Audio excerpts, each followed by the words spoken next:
And now, sa ating noontime show of the year, it's showtime! I mean, nung nawalan ng prangkisa ang ABS-CBN, medyo nagulo ang buhay ng lahat sa network na ito. Pero ang showtime ay nabigyan ng, pangalawang buhay. In fact, parang mas gumanda pa nga eh. We welcome nung dating kalabang network. Nagkaroon sila ng grand welcome.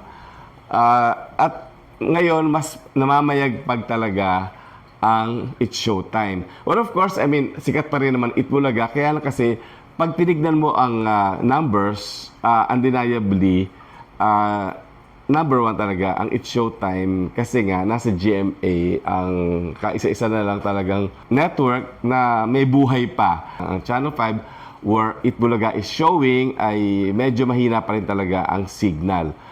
At mahalaga din na nandun ang showtime sa GMA kasi tandaan nyo, ang noontime ang gateway sa afternoon prime. Eh dun malakas ang GMA sa kanilang afternoon prime. Kaya importante na ang flagship nila ay malakas at yan ay ibinibigay ng showtime.